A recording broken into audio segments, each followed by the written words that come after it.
Okay, hello. Guess no one's here yet. That's okay. Oh, and someone's here. Hello there. I don't know. Maybe you can. Oh, I guess do I have to say anything? No. There we go.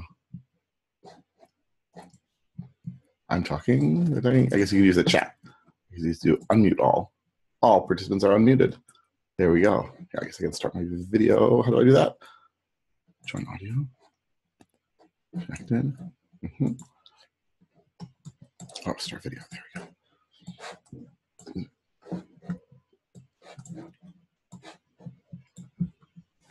Oh, yeah, go with that light. Let's see what we can do there. Okay, let's try light number 2. Da, da, da, da, da, da. Oh.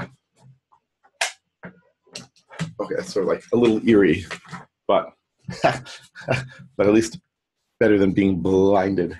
Let's see, chat here.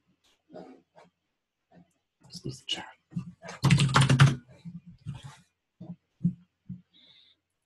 All right, we got a few more minutes until people will show up, but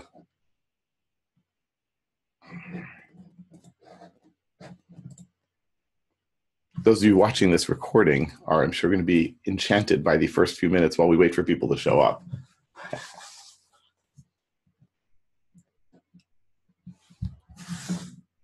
Oh, more people. Hi there. I think that everyone should be unmuted so everyone can talk, or they can just like write in the chat. Whatever's good for you. Go for it. Or not. Let me know where you're from. Let me know your names. Let me know everything.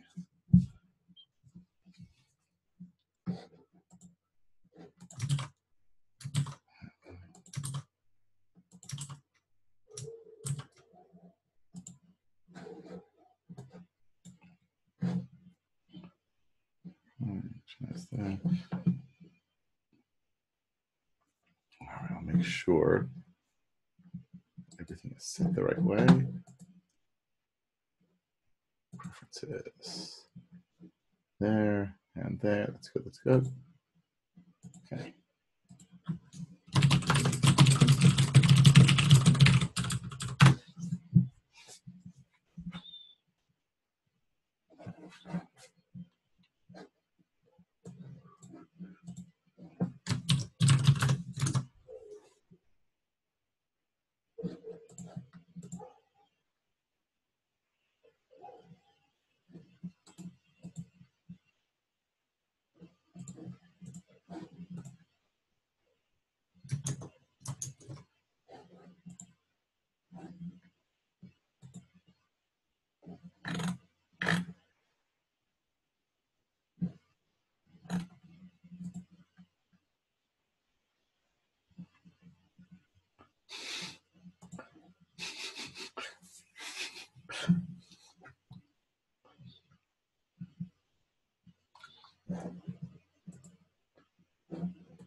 Oops. I think people should be able to chat if they want. I'm not sure if they. I'm not sure if you guys want to. If you want to just be sort of quiet for now.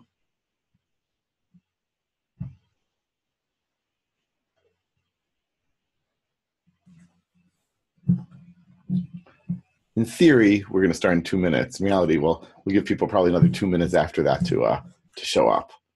So if you want to start chatting away and letting me know where you're from, what you're up to, that would be fantastic. And if not, I will understand that. That's okay.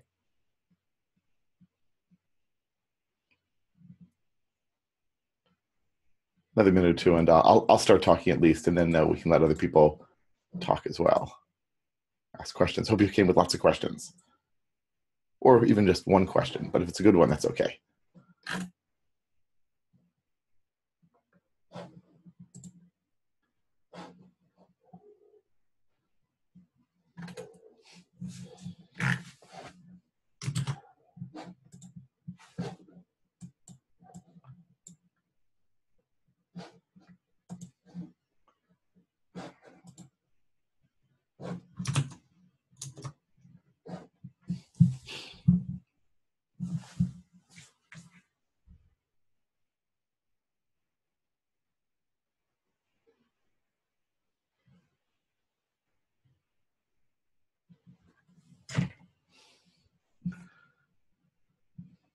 All right, 30 seconds until the official start.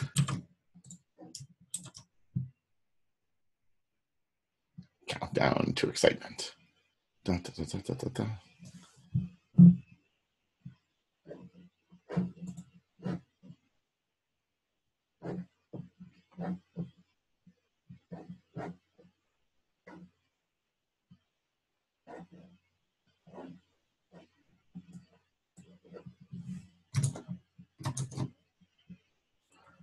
All right, so it's 11 my time, which means that officially we're starting. I'm going to assume that some people are going to take a little while longer to show up, given that I told them we'd be starting now. So I'll chatter for a little bit, and then we'll actually dive into it.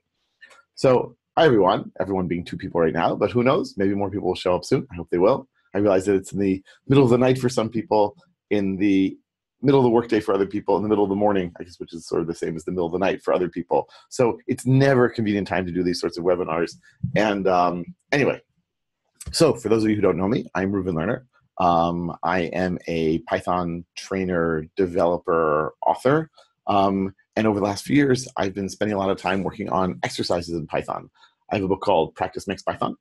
I have another book called Practice Makes Regex, which I think should win an award for the least pronounceable name by any book published in the last few years, at least in the English language. And then, as I assume you know because you're here, I also have a course called Weekly Python Exercise, which over the last year I've been doing. And now I'm getting ready for the second iteration, newer, better, more exciting, where I've made a whole bunch of improvements.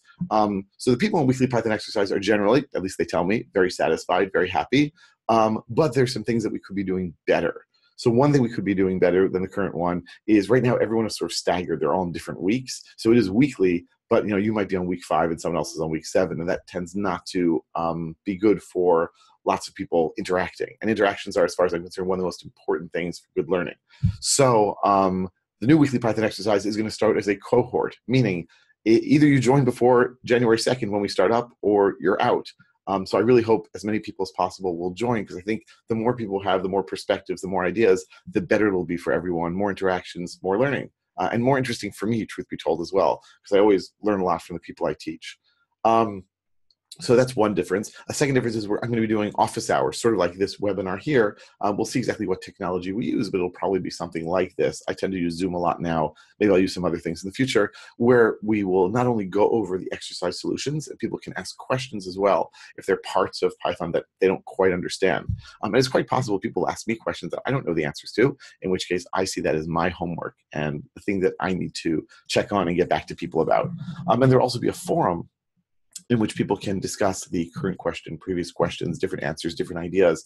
I'll really encourage people to pair program as well. And if I can suggest technologies that'll help people to pair, all the better.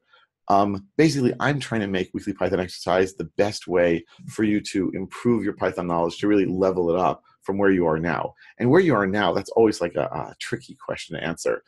In my intro courses, it's very easy. We just say, oh, well, we're just going to start from 0. So this is actually, I'm calling this an intermediate course.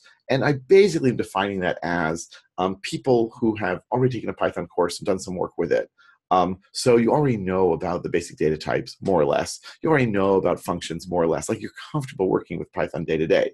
And yet, like, you want to know more. You want to know about classes, know more about iterators, generators, decorators, the whole business, as well as like have a better understanding of the built-in types. So that's what Weekly Python Exercise is really aiming for right now, the sort of intermediate level. And that intermediate level is a really squishy definition. I recognize that. So there are people who are going to be more advanced and less advanced, and I just sort of know that going in. And so for some people, it's going to be a little harder, some people a little easier.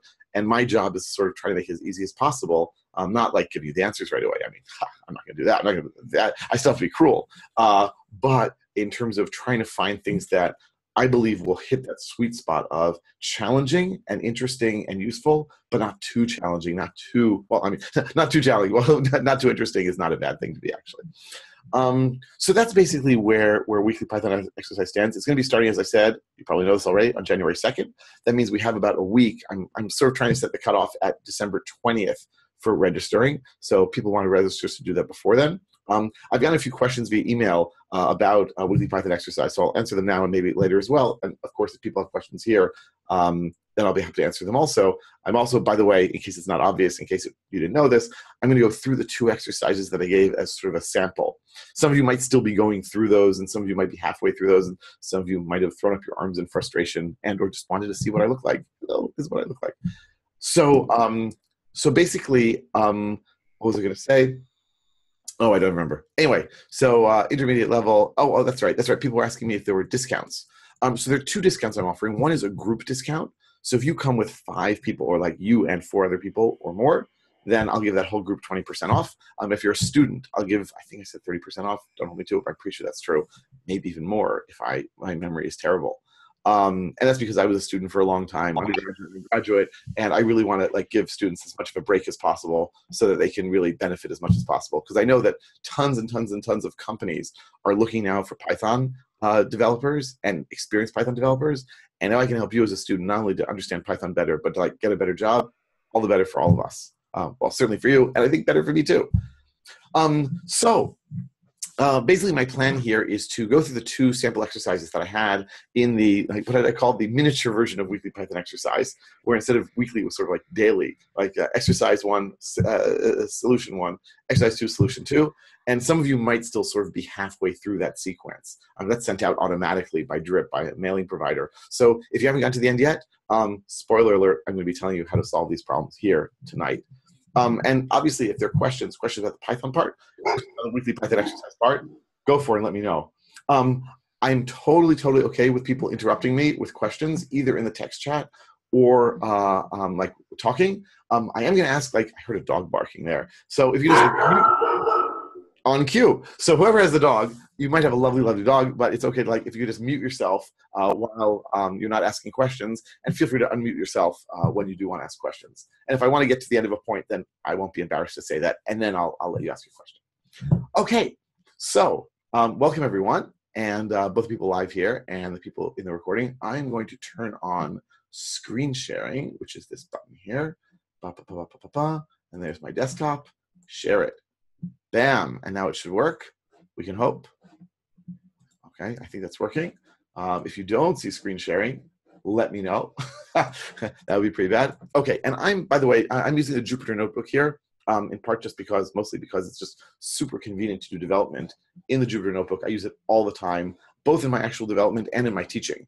And this not only means that I can do all sorts of cool interactive stuff with you, but it also means that at the end of the webinar, I can provide you with a notebook and you can see exactly what I did and play with it on your own. So in addition to making the video available to everyone, both you participants and people who are getting the recording, I can make the Jupyter Notebook available. And that's like a standard thing I do when I teach at companies around the world. At the end of the day, I send them a zip file with all the all the exercise solutions that I solved with them, sort of like what I'm going to do now. And also the Jupyter Notebook that I used for my teaching during the day. I tend not to use slides very much. I just do a lot of live coding. Okay. Oh, and wait, did I see here? I think there's something in the chat. Hold on. Oh, very good. Someone's rebellion. Oh, I see the blinking orange light. I'm like, oh my god, what is that? Okay, excellent. And I think that I'm sharing. Let me know in the chat if I'm not sharing my Jupyter Notebook. If instead you're seeing my Emacs buffer, which is like fine. Emacs is great and all, but not exactly what you're looking for. Okay, so the first question that I want to go through is reading lines from a file, multiple lines at a time. And so here's the basic idea, right? If I want to read through a file, so like I can do is for one line in open, let's do Etsy password. I love beating up on Etsy password. I print one line. And what am I doing here? Well, I'm opening the file where I'm going to get a new file object. And how do for loops work in Python? So for basically turns to this object and says, hey, object, are you iterable? And if so, it says, great, that's fantastic. Now give me your next one, and your next one, next what? Whatever the object wants to give it. So basically, in this particular case, the for loop is going to turn to our file object, say, are you iterable? The answer is yes. And then it's going to say, okay, give me your next item. And in the case of a file, that next item is going to be the lines. So we're going to get all the lines of the file and print them out. And sure enough, you see them here. By the way, if you're wondering why we have a blank line between every line of the file, that's because one line, when we read a line from the file, we get the new line at the end, plus print adds a new line at the end. So there are all sorts of games we can play to do that. I can say here, end equals like, empty string, and then it won't do that. I might even be able to say end equals none, I'm not sure. No, it didn't like that. Don't do that. Don't do that at home, folks. Whoa, there we go. Okay, another way to do is to run strip on one line. I'm not really sure which one was more effective. It really doesn't matter. So you can see here we're going through the file, and because for is turned to the file object, we're getting one line at a time. Now that is fine and terrific. The only problem is sometimes you're dealing with files where their format is inherently not single line, but multi-line. Like there are types of log files where you need to get 2 lines at a time or 3 lines at a time. And what ends up happening is if you want to iterate over those files, you open up the file and you read through one line, then another line, and you've got to sort of keep track of what you've got and where you are, which is really, really annoying and frustrating. So this exercise was designed to sort of get around that and teach you a bit about generators as well. And the idea is that I want to have a function, a generator function, that I can say for one line in, and then instead of open, I'm going to say here read n, and now I'm going to say etc password, and we're going to say 2. And what that's going to do is then say, I want to read through the lines of etc password, but I want to get 2 lines at a time. Now, and then I'll say print one line, and then I'm going to get not 1 line at a time, but 2 lines at a time. Okay, so the idea is we have to create this readN function. Now, it's not just a regular old function, because a regular old function is going to return once, and that's the end of it. Here, what we want to have is our readN function be a generator function, meaning with every iteration, it's going to implement the iteration protocol. So for is going to turn to not readN, but to the result of running this thing. Say, hey, are you iterable? And the answer will be yes. And then it'll say, okay, give me your next one. And then what's going to happen is a generator function is going to return not 1 line at a time, but 2 lines at a time, because I have 2 here as the number. Sounds pretty good, right? Yeah, of course. It's super cool and great.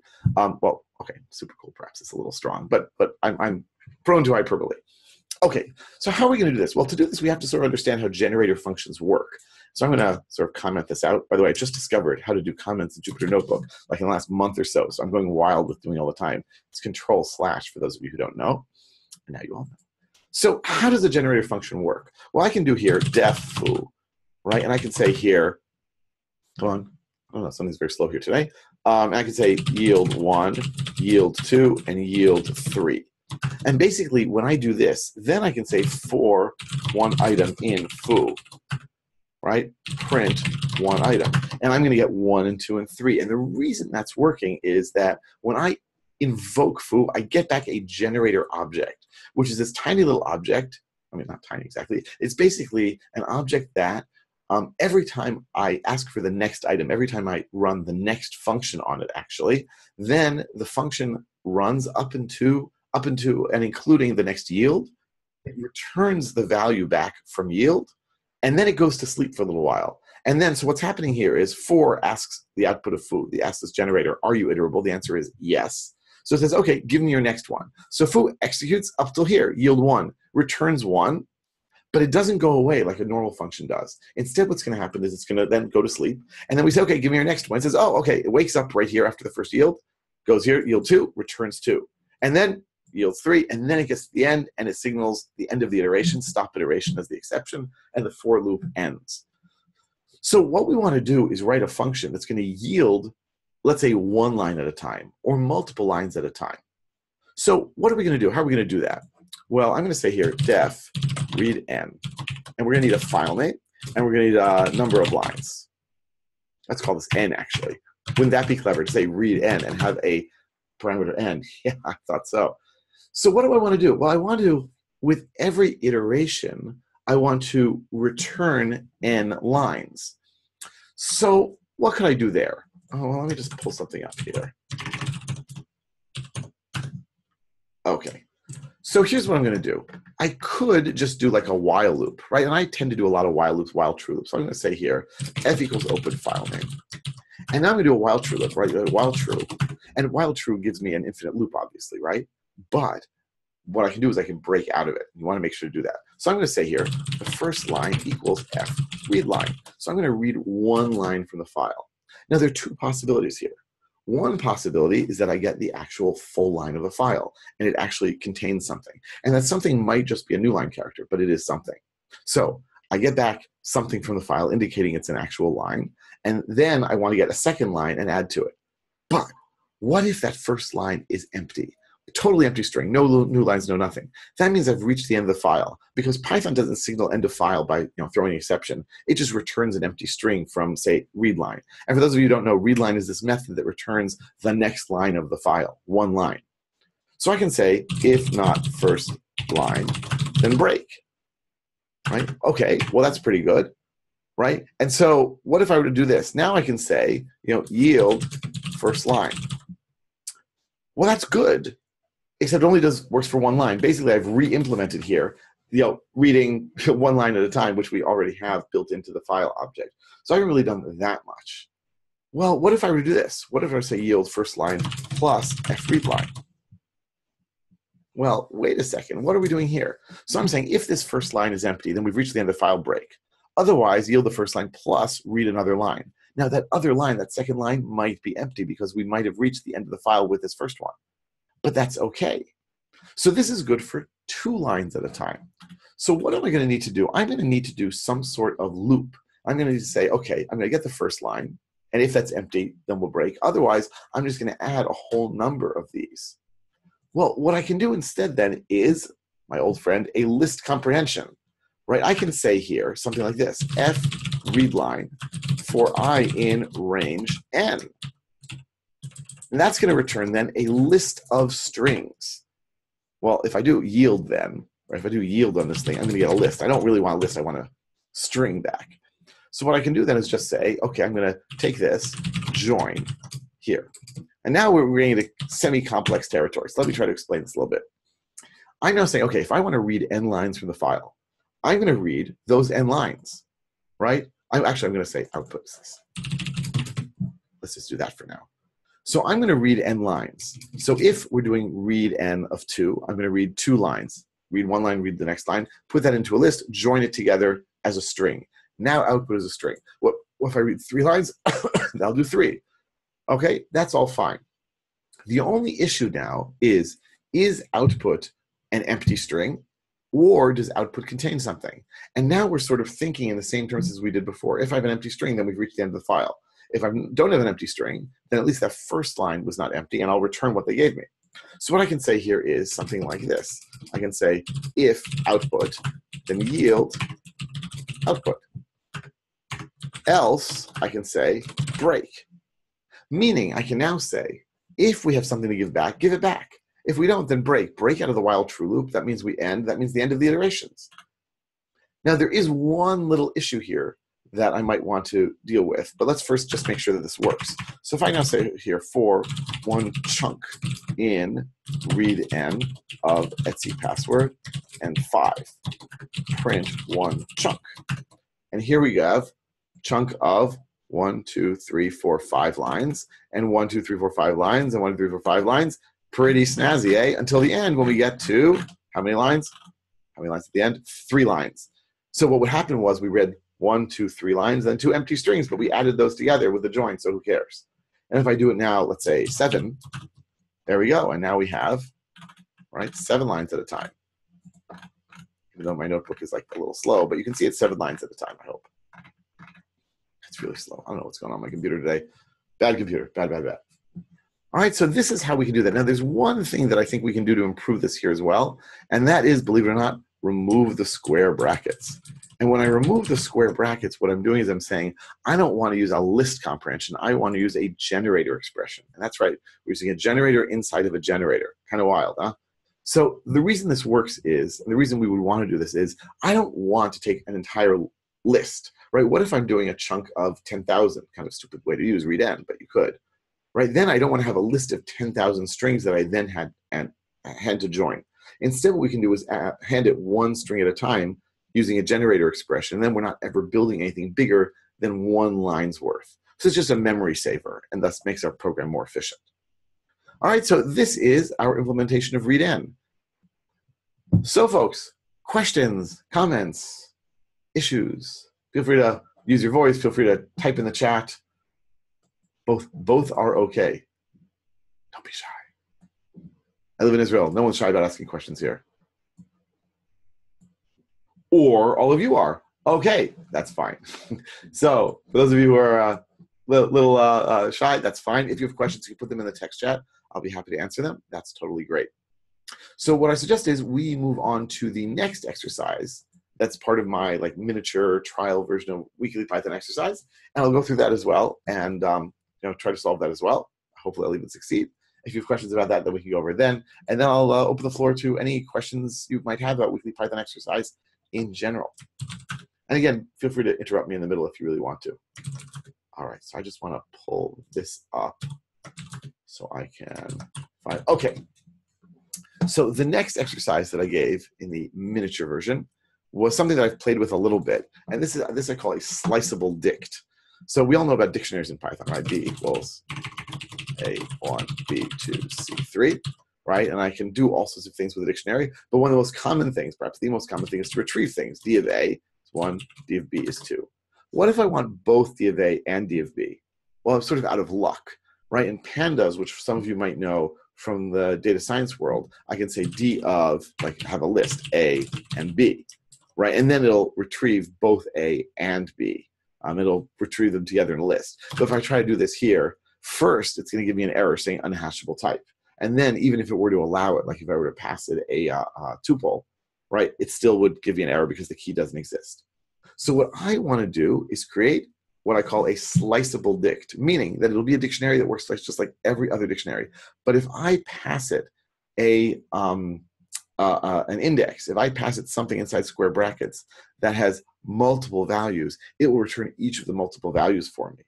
So what would that look like, right? So it would mean that if I said here D of, well, exactly like I did before, I would get a list back of 1 and 2 because the D of A is 1 and D of B is 2. All right, does that make sense? Hopefully so. So how the heck are we going to go about solving this? So hold on just a second. Let me just pull something up here. All right. So how are we going to do this? Well, first of all, let's just create a class. A class sliceabledict. I had to come up with a better name for this. And I'm actually going to inherit from dictionary. This is not normally a good idea. So in many ways, what I'm doing with a sliceabledict is really a good idea for like pedagogical reasons, but not for actual, in production. Fine, I think you'll forgive me. I hope you will. All right, so how does this work? How's it going to work? Well, if I just say here pass, right, so it inherits from dict. So now I can say D, or I can say SD equals sliceabledict, right? I'm going to do this, and I can say SD of A equals 1, SD of B equals 2, SD of C equals 3, and that will all work. And if I say, well, what's SD? Oops, not DF. Whoa, too much data science. SD, sure enough, we see the dictionary. Now, why is this the case? Because basically, we just offloaded all of our method calls to dict. So I might have an instance of sliceabledict, but every time we do a call, every time we try to retrieve something, what is this really turned into? SD of A is turned into SD get item of A. That is the method call that's really being invoked there. And so, well, always with attributes, and including inheritance, we turn to the object and ask it, do you have this attribute? If the answer is yes, then we get it back. If not, which is not the case with methods, we go to the class. So does sliceabledict have an attribute named getItem? The answer is no. So we turn to the parent of the class, dict. Does it have an attribute named getItem? The answer is yes, and so that's what works.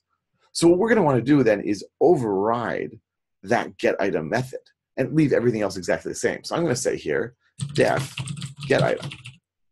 Well, now what? Well, getItem takes two parameters, self and, let's say, index. Now what?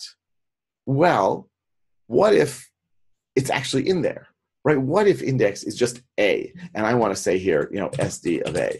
Well, we want that to work, right? So what am I going to say here? Well, I'm going to say something like this. I'm going to say if index in self, right? It seems kind of funny, right? But we're asking, is this index in self, right? Is it in the dictionary? Then I can just say return, right, self of A.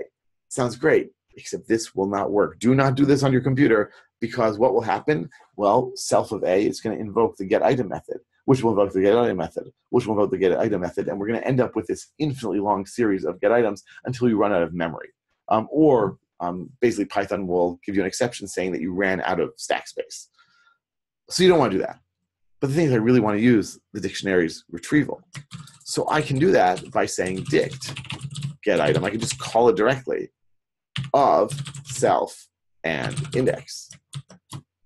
Now, have I really done anything exciting here? I have not. Because now I can say SD of A Okay, and it's coming now not from dict's get item, but from our get item. And we can even check that, right? We can even say here, come on, print index is in self. Right, so now if I run this stuff, we're going to see that print out. There we go. You see? SD. Look at that even. When we print it out, it shows it. And here we go. SD index is in self. So this is working pretty well so far. But what happens if I say now, right, SD of A and B? Well, it's going to say, sorry, type error, unhashable type. So we have to be a little smarter now. We have to say, okay, well, what if it's not in self? Then I'm going to try. Otherwise, I'm going to say something like this. What if I say dict get item, self item, oops, for item in index. Now, what am I doing here? First of all, I'm using a list comprehension. I'll probably want to say return, so I can actually return it to the user. So what am I saying here? I'm saying, okay, let's say that index is not there. So I'm going to pretend the index is iterable. And I'm just going to go one by one through all the elements in the index, each of the items, and I'm going to run get item on it. And then I'm going to put that into a list. I'm going to return that list. Well, will that work? Let's try. It actually works pretty well. So I can say here SD of A, that works fine. SD of A and B, ooh, oh, type error. Didn't like that at all. Except, I thought actually for item in index, let's check this here. Print. You know, let's say what the thing is. Oh, you know, I'm running Python 3 here, so I can say F. I can say index. Actually, I'm going to use an F string.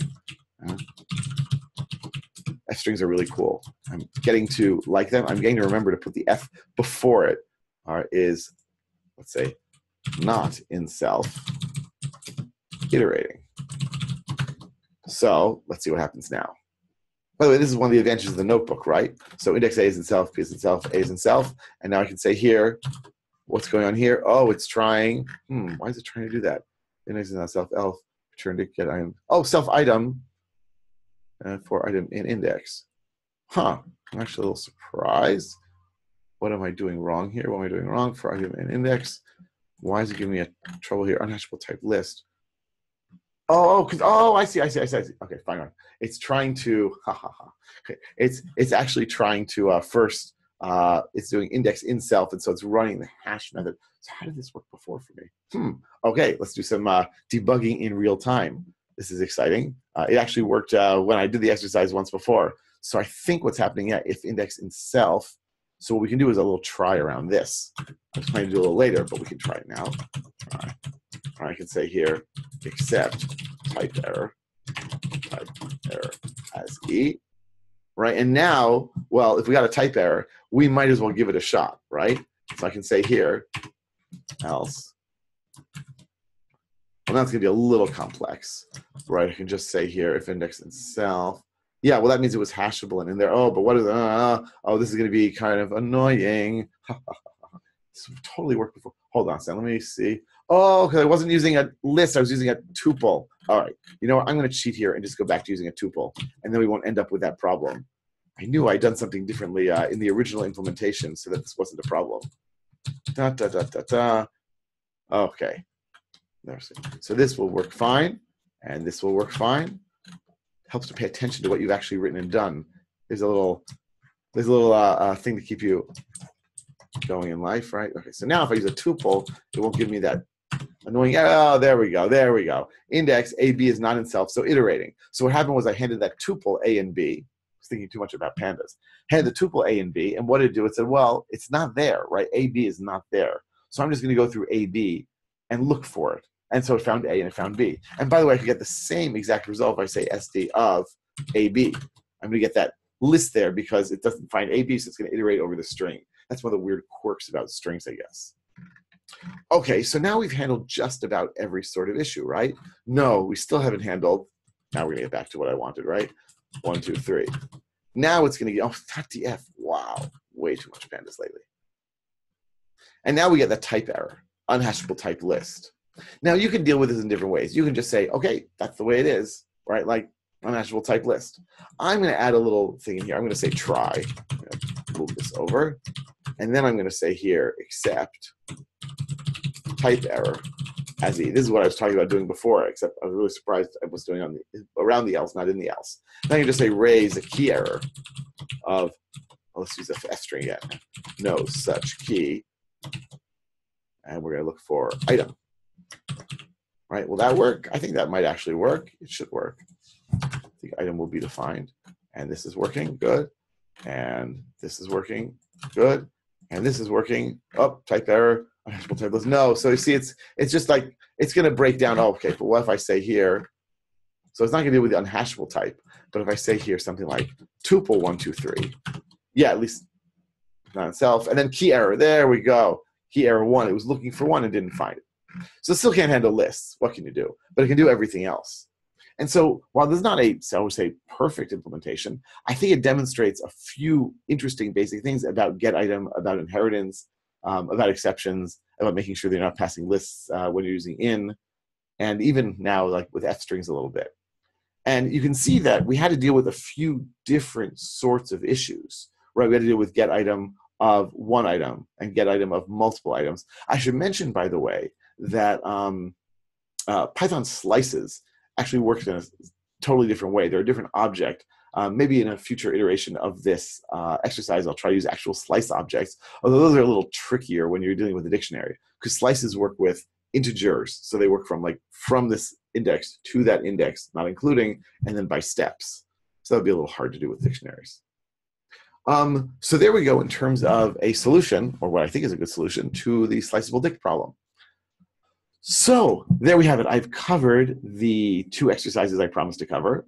Now I open the floor to people who are participating here. We've got like a bunch of people here.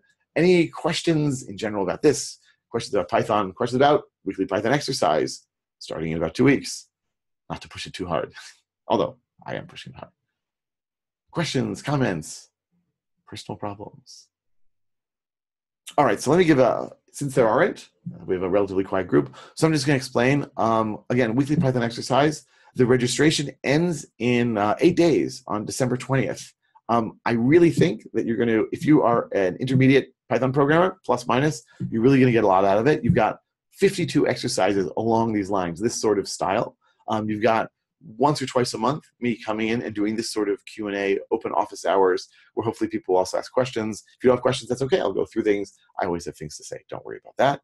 We're going to have a great forum. We're going to have a great time. It's going to be a lot of fun. The people who have been in weekly Python exercise so far in its first iteration tell me great things about it. They give me amazing feedback to make it even better for the second time around. I really think if you're an intermediate Python programmer, this is a fantastic way to improve your abilities, to level up your fluency, and to ask all sorts of questions of a community that's also learning and doing together. I'll show off a little bit and say I have a PhD in education, or what we call learning sciences, and perhaps the best way to learn is by creating things, by doing. You learn it because you're going to make mistakes, you're going to have bugs, you're going to be frustrated, and I call this sort of learning controlled frustration. Right? It's frustrating because you won't exactly get it at first. You'll see what happened to me. You saw what happened to me earlier, right? I didn't quite get it. What was I doing wrong? And then you'll have this aha moment. And that aha moment is worth enormous amounts in terms of educational value. You will learn a lot. You'll enjoy yourself. I think you're going to get a lot out of it. And if you have any questions whatsoever, just drop me an email, Reuven@learnercoil. And I really hope to see anyone and everyone who's interested in leveling up their Python in weekly Python exercise. Questions, let me know. Comments, let me know. And if you like this video, let me know as well. So thanks to everyone who participated in the webinar. I appreciate you coming and dropping by. Thanks to everyone watching the recording. And I'm going to send this out to the list in just a little bit, both the location of the recording and the Jupyter Notebook that I use, so you can go through it yourself and play with it as necessary. All right. Thanks to everyone. It's nighttime here. It's 11:30 p.m., so I think I'm going to head off to bed pretty soon. Have a good night, morning, day, wherever you are. And I hope to see you soon in weekly Python exercise. Bye, everyone.